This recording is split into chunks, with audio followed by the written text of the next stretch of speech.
Hi, Ray Terry here from MtHolley Dryer Vent. We got a dryer vent to fix, clean, update, service, whatever's required. You can tell we got some Whirlpool duets here, front loaders. I'm gonna pull this rascal out. We're gonna look behind it, see what's going on, and we'll get to going here.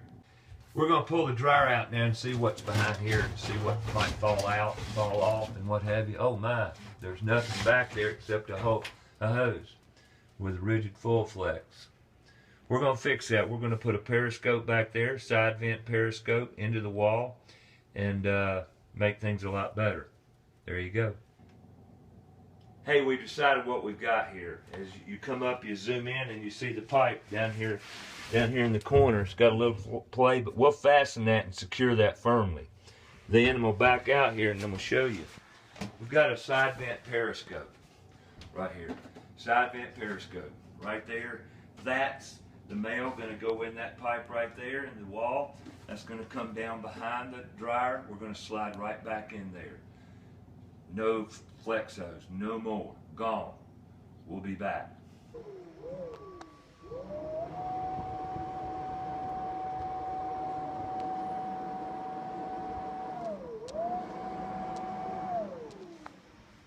Alright, we're going to brush this vent out. This is the other side of the vent coming from the inside, obviously. It's all rigid, structural, rigid metal, galvanized pipe, so it's good stuff. I'm going to climb the ladder and we're going to run the snake through it, this brush.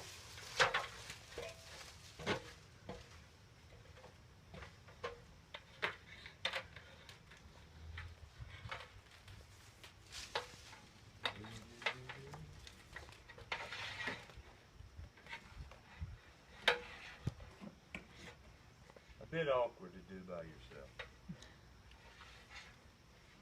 Practice.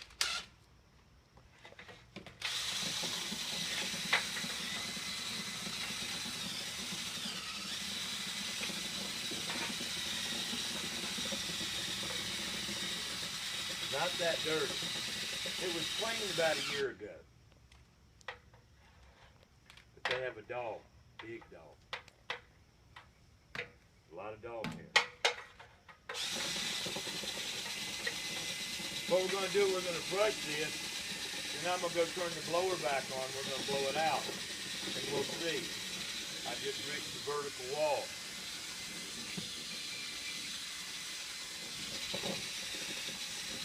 And we'll go do the same thing inside. Yeah, it's pretty clean. You can hear it rattle around in there on the metal. If it was dirty, it wouldn't have a muffled sound. We got a little bit. We'll see. Okay, we're going to do the same thing inside here as we did out there.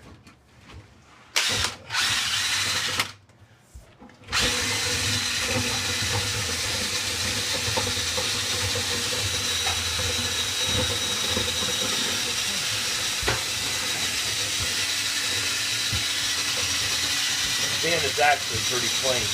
You can hear it rattle around. We're going to remove it and blow it out again, and we'll see what comes out the other side.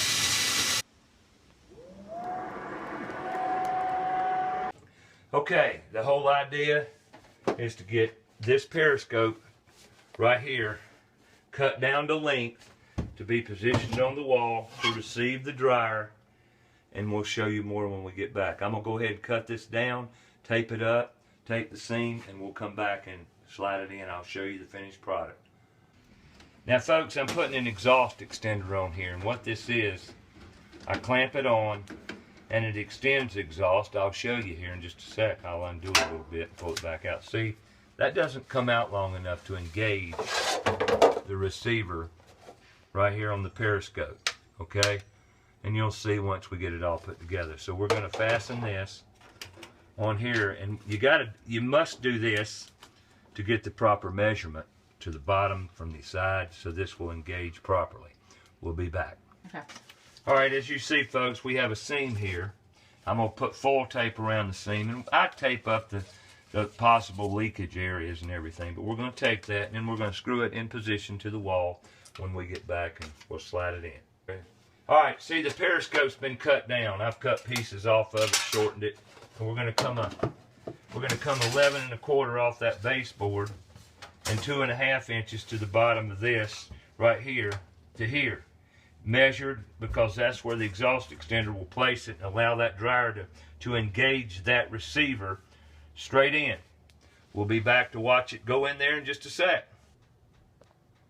Okay folks, there it is. Exhaust extender with a periscope with a receiver. Now we're going to slide that back in that receiver. Due to the space, awareness and all, I can't show it to you on video, but you get the concept. And it works because I've already trial fitted. And folks, we're going to put it back together. A successful operation here. Clean, little fin should stick. Look at that. Great airflow. Great airflow. Perfect. Just what we want.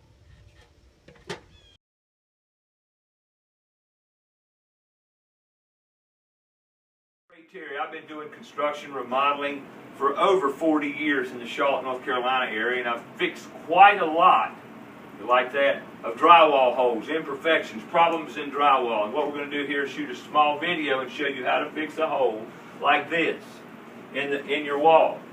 Okay, that's the standard hole. I frankly don't know how it got that way, but what I'm going to do is I'm going to make it a square hole.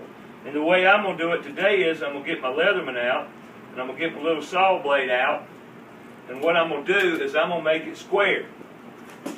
Let's fold that back in out of our way, and we'll make it square. You don't have to be real neat, and I'm going to show you why we're going to make it square here in just a minute, but it's easier to repair if it's square. Okay?